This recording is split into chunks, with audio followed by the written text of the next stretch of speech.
est agricultrice. Sa spécialité, la lavande et plus précisément les huiles essentielles qu'elle produit grâce à cette distillerie traditionnelle construite en 1947. Bonjour Sylvie, merci de nous recevoir ici sur votre exploitation agricole. La lavande, après le Mont Ventoux, c'est vraiment un des symboles ici sur le plateau de Sceaux. Pour nous, c'est plus qu'un symbole, hein. C'est notre vie et en même temps, je pense que c'est un peu le métier d'agriculteur, c'est un métier de passion. Et quand il y a des fleurs, c'est encore mieux. Qu'est-ce que vous produisez avec ? Il y en a certains qui se sont spécialisés dans la cueillette de bouquets et la fleur. L'autre catégorie d'agriculteurs, dont je fais partie, vont cultiver en fait de la lavande et du lavandin pour extraire l'huile essentielle. Et la particularité, c'est qu'ici vous avez une boutique, vous organisez aussi des visites tout au long de l'année.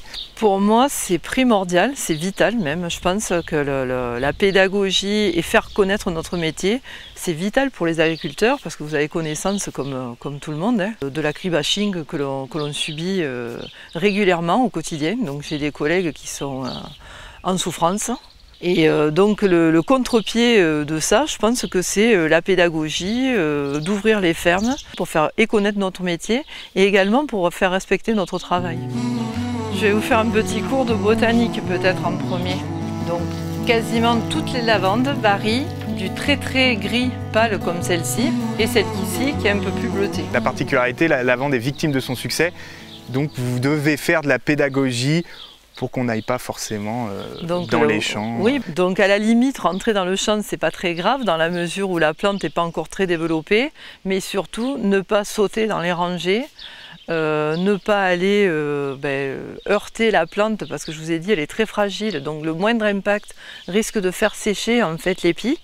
Et si on perd l'épi, forcément nous on va perdre notre récolte.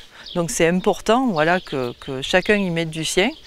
Et en fait, ce que je dis souvent à mes visiteurs, on compte sur vous pour surveiller les autres. Surveillez-vous les uns les autres.